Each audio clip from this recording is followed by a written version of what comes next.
Gary Monty Mounfield, born on November 16, 1962, and died on November 20, 2025, was more than a celebrated English bassist. He was a vibrant spirit whose music, warmth, and unmistakable groove left an imprint on the world of rock. Best adored for his electric presence in the iconic bands The Stone Roses and Primal Scream, Monty built a legacy that pulsed with passion and authenticity. At the time of his passing, his net worth was estimated at $2 million, but to those who loved him, the true value of his life was measured in the joy, rhythms, and memories he gave so freely. Early life and the spark of passion. Mounfield's journey began in Manchester, where he attended Xaverian College in Rusholme. It was there that he discovered an unexpected early love, darts. What many considered just a pub pastime became one of Monty's favorite lifelong hobbies, a sport he embraced wholeheartedly, reflecting his playful charm and zest for life. At 16, with a heart full of dreams and a hunger for music, he made the bold decision to leave school in 1979. The world beyond the classroom, filled with sound, rhythm, and possibility, beckoned him forward. His destiny was calling, and Monty followed with fearless enthusiasm, finding his place in the Manchester movement. When he joined the Stone Roses in 1987, Monty stepped into a cultural revolution. The Manchester music scene, alive with swagger, hope, and a brand new sound, welcomed him as one of its brightest stars. His bass lines became part of the band's heartbeat. He played on both of their celebrated albums and stayed with the Stone Roses until their 1996 breakup, almost a decade of pure musical magic. His iconic Rickenbacker 4005, splattered with paint like a Jackson Pollock masterpiece, symbolized his daring creativity. It was more than an instrument, it was an extension of his soul. When the Stone Roses disbanded, Monty, never one to stand still, found a new musical home with Primal Scream. His admiration for them ran deep. He once said that aside from Primal Scream, the only other bands he'd have happily joined were Oasis and the Jesus and Mary chain. His loyalty, honesty, and enthusiasm made him beloved across the rock world. The beat goes on, a lifelong musical journey. Throughout the 2000s, Monty's work continued with unstoppable momentum. When bassist Damon Minchella left Ocean Color Scene, Monty stepped in to tour with them as they supported the Stereophonics in 2003, a testament to his versatility. In 2008, he returned to join Ocean Color Scene again, this time taking on a DJ set during their Manchester performance. He remained a full-time member of Primal Scream until 2011, spreading powerful bass riffs and infectious stage energy everywhere he went. But in the autumn of that same year, his heart pulled him back to where it all began. On October 18, 2011, Monty announced that he was leaving Primal Scream to reform the Stone Roses, a reunion fans had only dared to dream about. The moment marked a return to his roots, a rekindling of the spark that had shaped an era. A musician loved for his warm spirit. Monty's reputation as the most easygoing, friendly member of the Stone Roses was legendary.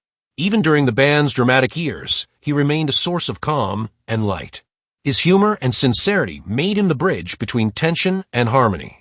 Despite once joking that the Stone Roses would only reunite when Manchester City won the European Cup, he was often seen as the member most open to bringing the band back together. His heart, always full of affection for music and the people he made it with, never forgot the magic they had once created. During the Stone Roses hiatus, Monty occasionally joined Ian Brown on stage for heartfelt renditions of beloved songs like Waterfall, Made of Stone, and I Am the Resurrection.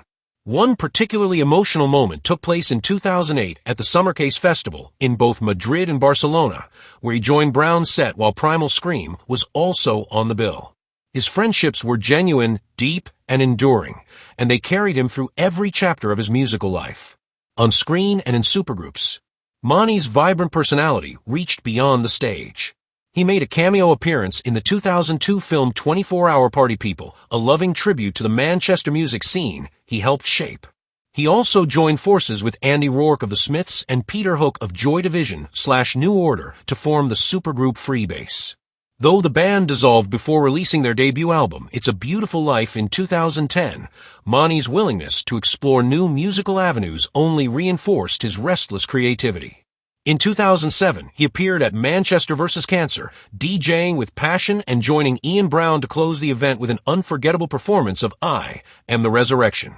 He even stepped into the world of sports entertainment with a guest spot at the 2009 World Darts Championship, combining his love of music and darts for fans who adored his down-to-earth charm. In December 2010, he shared the stage with Paul Weller at the Manchester Men Arena, shaking a tambourine with the same joy he brought to his bass. Heart, home, and family.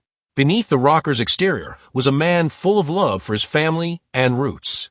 Monty was a devoted supporter of Manchester United and appeared on Sky One's Football Years to share his fond memories of the sport.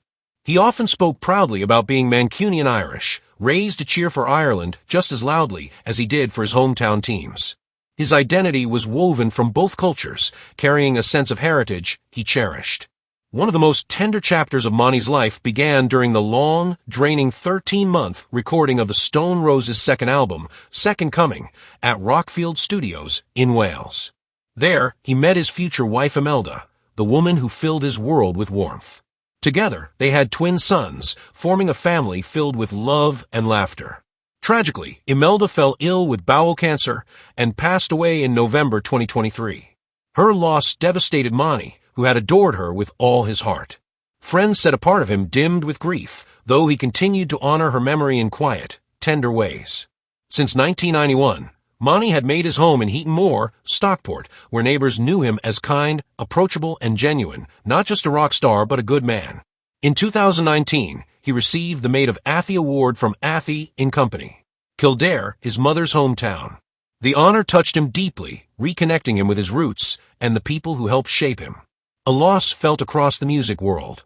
On November 20th, 2025, the heartbreaking news of Monty's death was announced.